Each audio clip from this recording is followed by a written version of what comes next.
Today, the Supreme Court heard arguments over the 900-page document Congress passed in 2010, known to many of us as Obamacare. The focus is on 4 words in the law, quote, established by the state. The court has to decide whether that means tax subsidies for insurance premiums should only go to people who are enrolled in state exchanges. The Keystone Pipeline remains merely a phantom project for now. Power of the purse may be coming into play for the new regulations on the internet. And then there's this little matter of a few judges in D.C. hearing people talk about health care. It's a pleasure to welcome into MidPoint senior United States Senator from South Dakota, chairman of the Committee on Commerce, Science, and Transportation that deals with the internet. And he stays fleet of foot by competing in running events and thus knows how to stay a few steps ahead of the competition every day. Senator John Thune joins us. Senator, thanks for being here. Hi, it's great being with you. Thanks. Let's go ahead and start out right away what we just teased here a few moments ago, and that is Obamacare. The Supreme Court still hearing the arguments today. Everybody comes out claiming victory yesterday. But John Roberts is very mute. He spent the first day not saying anything, just completely quiet. What do we take from that? Well, I think it's, we'll obviously get a better feel of where all these guys are coming from in the near future here, Ed. But I think that Roberts, everybody's trying to divine where he's coming from, where Kennedy's coming from. Clearly, the liberal wing on the court is going to vote to uphold Obamacare, and I think the more conservative justices are going to vote with the way we think they should, and that is that the law didn't allow subsidies to be available to people who weren't on state exchanges, in other words, on federal exchanges. And then the question is, who are the those swing votes in the middle? So it'll be interesting to see, but I think we have to be prepared either way.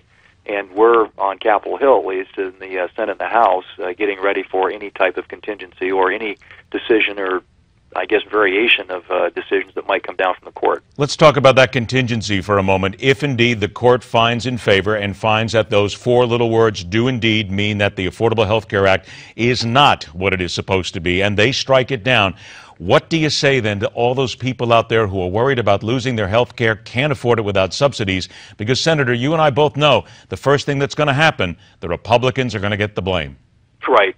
Well, that's always what happens in the media. Inevitably, will obviously take the administration's side in this. But that's why I think it's so important, Ed, that we have an alternative. And our folks in both the House and the Senate, and I've been involved in some of those meetings, are working on ensuring that those who currently today are in the exchanges, have their insurance through Obamacare, and are receiving subsidies are protected.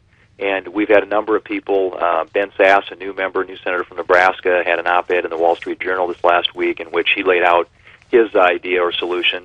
We've got Senators Hatch and Alexander and Barrasso and others that have a plan, but we're going to be prepared in any case and for whatever the court decides. And if they do find, as we think they should, that they stepped outside their legal authority in allowing these exchanges, allowing subsidies to be paid under these federal exchanges, then we're going to have an alternative in place. That plan that's been talked about, do you support it?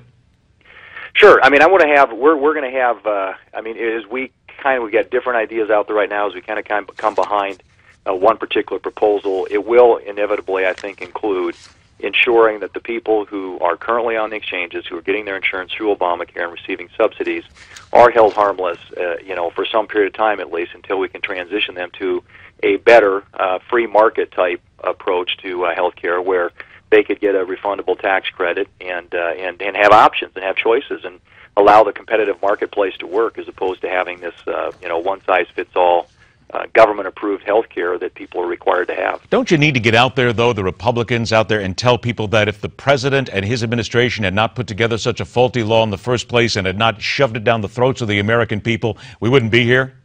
Right, and we will. I mean, we're going to have to reiterate the arguments that we've made in the past that this government-run health care doesn't work. And clearly there have been so many problems with this, so many people who've lost coverage, who've seen increases in their premiums, who don't have access to the doctors and the hospitals that they had previously. These are all examples of why this thing has been such a colossal failure. And we have to remind people of why that happened. When the government takes over, 1/6 of the economy, this is the kind of outcome that you get. And all the litigation that's come out of it. Now, hopefully, we'll have an opportunity to make those arguments if the court finds the way that we think they should. And as I said, I mean, we're going to have an opportunity, I think, to compare and contrast an approach approach to health care coverage in this country that's built upon free market principles and interstate competition, and as opposed to the approach that the Obama administration has taken with Obamacare, and that's a heavy-handed, government-run, bureaucrat-driven health care, which is, I think, is really distorted and disrupted and created all kinds of problems for people in this country. A couple of minutes we got left here, and two things I do want to get your opinion on. First of all, we talked about net neutrality a little bit. People are already tired, I think, of hearing the word defund, but we always talk about holding the purse strings. Is the only way to get out of this is for Congress to defund or to cut the funding to the FCC? Well, I mean, I think there'll be several options and things that'll be considered. There's a Congressional Review Act, a resolution of disapproval. There's some already, I think, activity on the House side on that. Clearly, using appropriations riders is a way, I think, to get to at the FCC. What we have to be thinking about, though, I think, Ed, is how do we get the end result? And those obviously probably end up getting vetoed by the president. We believe that there are Democrats, not in the White House, but on Capitol Hill, who realize what a disaster having the FCC regulate the Internet under a 1934 law, like a public utility, is going to create a really bad outcome for consumers and investors and everybody who uses the Internet in this country. And so we're preparing. We've got a 6-page bill, unlike their 317-page order, that addresses those concerns. And so we're going to continue to work that side of it, and we'll be looking at all the options to make sure that we register our strong opposition to what the FCC did, which is consistent with this administration's approach to every issue, and that is government knows best, more government is better.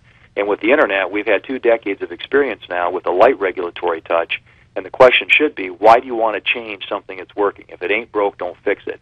And the FCC clearly is trying to use a heavy-handed government approach to something that has benefited enormously from a light-touch regulatory approach in the past. I only got 15 seconds left. Is Keystone a battle worth still fighting? Of course it is. It's the right thing to do.